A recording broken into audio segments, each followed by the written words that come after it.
औज़ुबिल्लाहि मिनश्शैतानिर्रजीम बिस्मिल्लाहिर्रहमानिर्रहीम।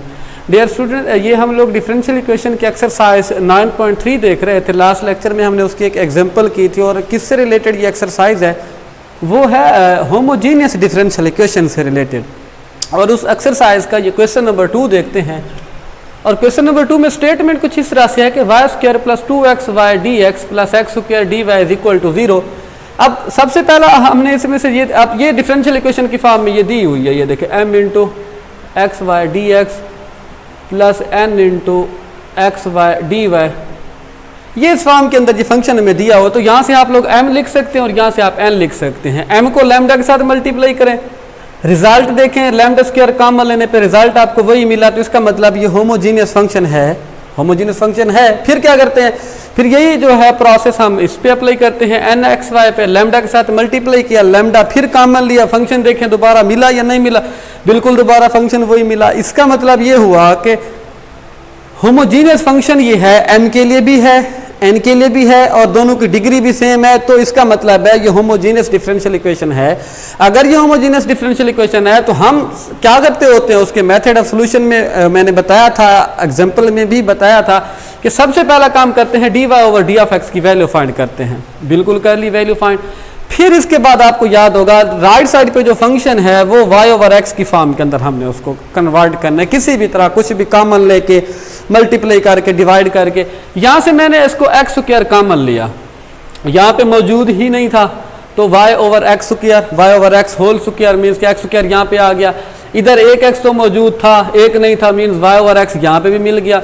इधर x square अगर कॉमन लेते हैं तो 1 बचा, इधर एक्स स्क्वायर फर्ज कर लें ये आपने कॉमन ले लिया था, इधर भी आपने कॉमन लिया, तो ये दोनों आपस में कैंसिल आउट हो गए, ये रिजल्ट बच गया। इसको हमने स्टार इक्वेशन का नाम दे दिया। स्टार इक्वेशन का नाम देने के बाद फिर हमने क्या करना है, इसके बाद सोल्यूशन ये था कि y is equal to v x आपने पुट करना है। फिर इसको with respect to x differentiate करके dy ओवर dx की वैल्यू फाइंड करनी है, जो कि आपने इस स्टार इक्वेशन के अंदर पुट कर देनी है। देखिए मैंने वही काम किया, स्टार इक्वेशन के अंदर पुट कर दी।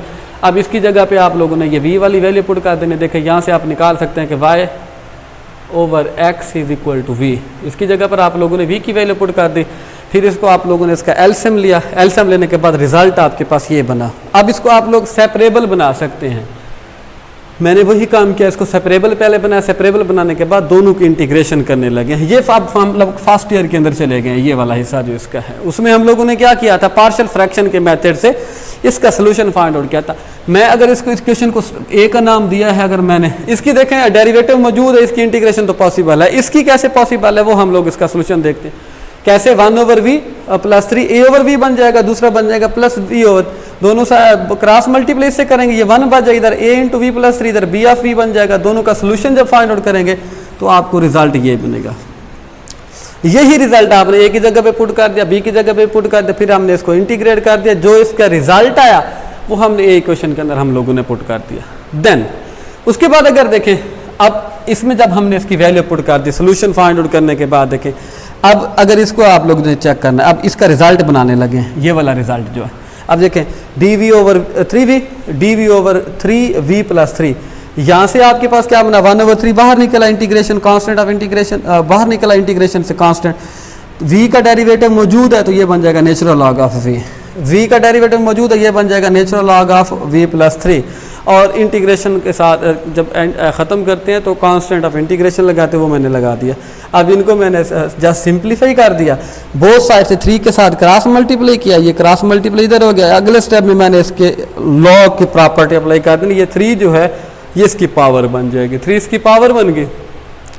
अब इधर ये इस हिस्से के ऊपर, पहले इस हिस्से के ऊपर मैंने इस पर लॉ अप्लाई कर दिया, लॉग का, वो बना log of v divided by log of v plus 3 apply कर दी।